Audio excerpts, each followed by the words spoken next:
Bonjour et bienvenue à cette merveilleuse dévotion matinale du jeudi. Nous bénissons le nom de notre Seigneur Jésus-Christ pour la grâce qu'il nous accorde ce matin de faire une fois de plus cette émission au nom de Jésus-Christ de Nazareth. Amen. C'est important de se lever en action de grâce parce que tu te lèves non pas par ta force, mais par la grâce de Dieu, par les moyens que Dieu te donne, par son amour et sa miséricorde dans ta vie. Ce jour est un jour merveilleux que Dieu a fait dans ta vie pour te bénir, pour te donner encore des bonnes choses. Ce matin, nous parlerons une fois de plus de la parole dite avec foi. La foi est l'élément sans lequel nous ne pouvons ni nous approcher, encore moins demander ou alors recevoir quoi que ce soit de Dieu. Il est donc important qu'en tant que chrétien, nous comprenions que nous vivons et marchons par la foi. Le dit dans Hébreux 10, 38 que mon juste vivra par la foi et s'il se retire, mon âme ne prend point plaisir en lui.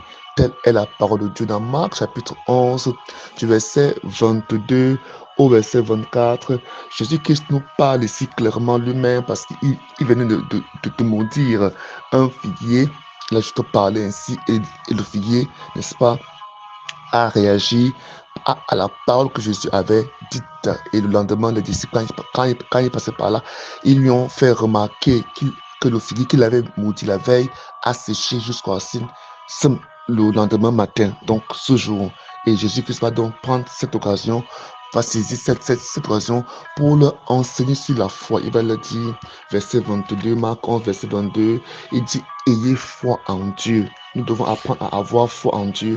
Ayez foi en Dieu. Et la foi en Dieu, c'est quelque chose qu'on doit avoir chaque jour, à chaque heure. La foi doit animer, doit demeurer en toi. Il dit non, ayez foi en Dieu.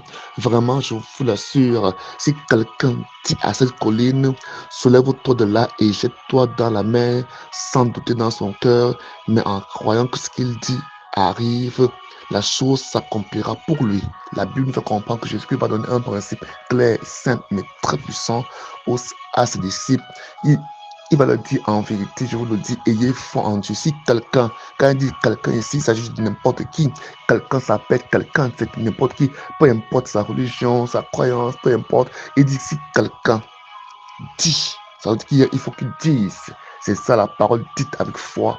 Donc les paroles qui sortent de nos bouches doivent être alimentées par la foi, doivent être alimentées par la foi en Jésus-Christ. Il dit donc que si quelqu'un dit à cette colline, soulève-toi de là, jette-toi dans la mer, sans douter dans son cœur, mais crois que ce qu'il dit va se réaliser, la chose s'accomplit pour lui. Vous voyez que dans ce qu'il te dit, il est extrêmement objectif. Il dit, il faut que tes paroles soient objectives. Il faut que tes paroles soient claires, nettes, objectives, pour que la montagne t'écoute.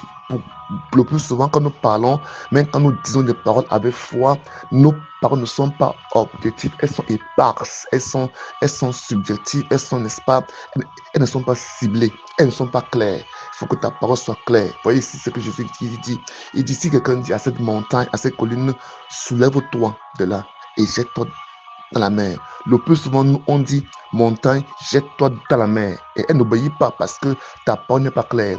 Jésus dit, soulève-toi de là et jette-toi où dans la mer. Voilà les trois verbes. Soulève-toi, jette-toi où dans la mer.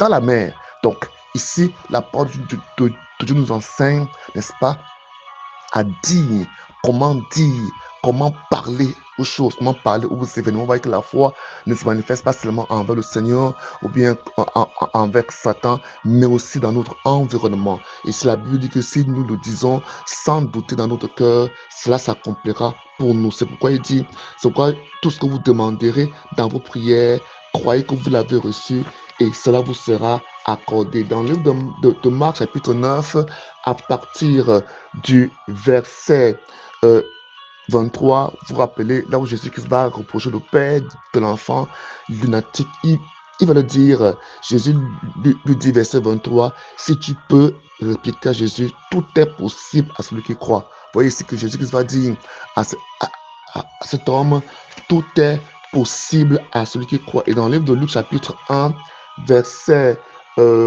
37, l'ange de Dieu qui apparaît à la Vierge Marie pour lui parler de sa naissance puissante, va le dire au verset 17, 37 que rien n'est impossible à Dieu. Donc si nous considérons, n'est-ce pas, ces trois versets, tout est possible à Dieu et rien n'est impossible à celui qui croit.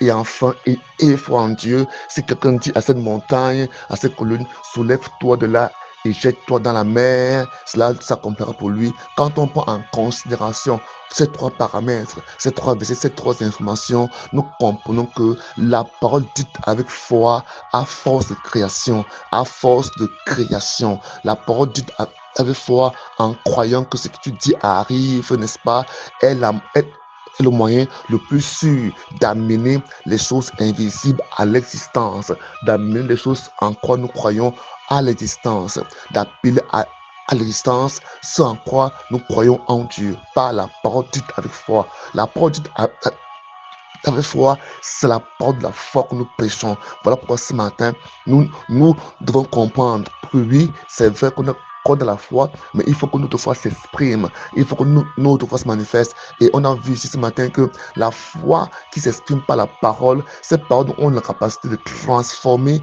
de matérialiser, de transformer notre environnement à ce que nous voulons. Donc ce matin, soyez bénis pendant que vous libérez la parole sur vos situations, sur vos problèmes, sur vos défis, sur vos adversités, car la parole de la foi est l'arme majeure que Dieu t'a donnée pour avoir la victoire sur des adversités, sur des combats. Soyez donc bénis ce matin au nom de Jésus-Christ de Nazareth. Amen. Seigneur, merci. Nous prions pour tous ceux qui nous sont écoutés ce matin. Nous prions que ta grâce continue à demeurer dans leur vie, que ton esprit continue à oindre leur vie, que ton esprit continue à recouvrir leur vie. Nous bénissons cette journée de jeudi. Nous prions que la grâce de Dieu se manifeste dans leur vie afin qu'ils aient des succès à tous égards, des guérisons à tous égards, au nom de Jésus-Christ. Amen.